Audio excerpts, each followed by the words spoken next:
A string of increasingly violent bank robberies is shaking Seattle to its core, each heist more brazen than the last. The crime wave culminates in a deadly shootout, leaving authorities scrambling to track down the fugitive responsible. The suspect, desperate to evade capture, is willing to do whatever it takes to stay ahead of the law. The chaos begins when two armed robbers storm a Seattle bank, making off with over $150,000 in cash. Before they can flee, law enforcement intervenes, forcing the duo to split up. As police comb through the city, block by block, they uncover a disturbing fact. One of the men has a long history of violence. Former FBI agent William Claston, one station in New York, warns that the fugitive is both cunning and determined to remain at large. The FBI, determined to end his reign of terror, chases him from the Caribbean to the far reaches of the internet. Seattle is no stranger to bank heists. Nowhere else in the U.S. experiences as many as the city. The local FBI office, led by Agent Mike Adams, handles robbery cases across Washington state. Over the past several years, an alarming average of 300 bank robberies have taken place annually, with most occurring in Seattle and its surrounding King County. Authorities attribute this trend to the area's high number of bank branches, combined with a growing population of drug addicts seeking quick cash. Not all bank robberies are the same. The majority unfold quietly, with a suspect discreetly handing a teller a note demanding money, attempting to draw as little attention as possible. These criminals want to get in and out without causing a scene. But then there's the other kind of violent takeovers. These robberies, though rarer, are far more dangerous. Armed assailants storm the bank, force customers and staff to the ground, and use aggressive tactics to maintain control. Unlike their quieter counterparts, these criminals aren't afraid to brandish firearms, making them a high-priority threat. The FBI has noticed a disturbing pattern. When robbers successfully pull off a heist, they almost always strike again. Each time, their confidence grows, leading them to take greater risks and use more violence. On May 17, 2000, Seattle is rocked by a particularly ruthless robbery. The afternoon of May 17, 2000, begins like any other in Seattle, until chaos erupts inside a downtown bank. A pair of masked men storm in, guns drawn, barking orders at terrified employees and customers. "I'm not playing games. Move fast. Put everything in the bag or I'll shoot," one of them shouts at a trembling teller. Within minutes, the robbers vanish, pockets lined with thousands in cash. 1 week later, they strike again. This time, they arrive armed with more powerful weapons, showing even less restraint. They shove frightened customers aside and intimidate staff into complying with their demands. Their confidence is growing. 2 weeks later, a third robbery unfolds. This time, the criminals are even more aggressive, their actions more violent than before. Because takeover-style robberies are relatively rare, the FBI quickly suspects the same perpetrators are behind all three heists. We'd seen similar robberies before, an investigator recalls. But the level of violence, the amount of money stolen, this one stood out. Despite multiple eyewitnesses, the thieves remain a mystery. After each robbery, they disappear into the city, escaping in stolen getaway cars before authorities can close in. No security cameras capture their faces. No bystanders get a clear look. These aren't amateurs. They're professionals, and each heist emboldens them further. Then, on the morning of June 22nd, 2000, the crime spree reaches its breaking point. Two men pull into the parking lot of Wells Fargo Bank on Aurora Avenue. Inside, customers go about their usual business, unaware that in moments, their lives will be in danger. Suddenly, the doors fly open. Nobody move. "Get down now." Panic spreads as the armed robbers take control, forcing everyone to the ground. Customers and employees tremble, obeying without question. The robbers have a plan. One keeps watch while the other searches for a bank employee with access to the vault. "Where's the key to the vault?" he demands, pressing his gun against the bank manager's shoulder. While the gunmen operate inside, an employee manages to trigger the silent alarm. The call goes out over the police radio. Armed robbery in progress at Wells Fargo on Aurora Avenue. All units respond immediately. Officer Wesley Buxton hears the call and speeds toward the bank. This one felt different, he later recalls. Usually we get a silent alarm, but this was an outright 911 call. It was serious. As Buxton arrives, he sees something unusual, a motorcycle parked on the sidewalk outside the bank. Then the doors burst open. The robbers step out, unaware the officers waiting for them. Their getaway motorcycle won't start. For a brief moment, everything freezes. For a split second, the two robbers stand frozen, staring at their unresponsive motorcycle. Then reality crashes down on them. Police, don't move, hands in the air. Without hesitation, they abandon the bike and run. Get on the ground. Now, an officer yells. One suspect stumbles, falling hard onto the pavement. An officer immediately moves in, weapon drawn. I had my gun pointed at him. Officer Buxton later recalls. I told him not to move. The second robber, however, isn't as easy to catch. He bolts, weaving through parked cars, desperately searching for an escape route. Then gunfire erupts. A sudden barrage of bullets fills the air. Officer Buxton feels a sharp, searing pain. He's been shot. Everything slows down. The sound of gunfire stretches and distorts, like an old tape being played at half speed. Other officers return fire. The suspect collapses, mortally wounded. The second robber? Gone.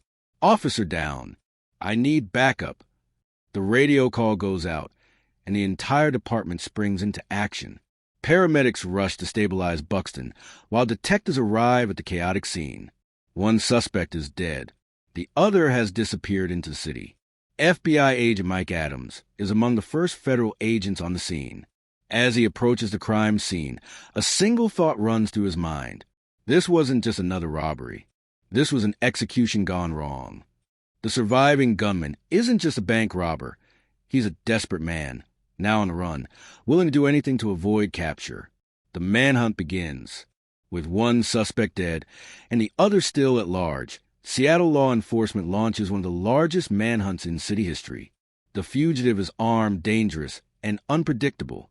Officers fan out across the area, scouring alleyways, parking garages, and abandoned buildings. Helicopters hover overhead, scanning the streets with searchlights. SWAT teams move door to door, warning residents and business owners to stay inside. This guy isn't going to just sit down and wait for us to find him. An officer says. He's on the run, and he's going to fight to stay free. As the hunt intensifies, authorities uncover new leads. The motorcycle the robbers tried to use as a getaway vehicle? Stolen. A forensic team dusts it for fingerprints but finds nothing useful. Meanwhile, investigators dig into the background of the dead suspect, Daniel Del Fiero. They discover he had only recently been released from prison after serving time for manslaughter and assault. Del Fiero was bad news, no doubt, says one detective.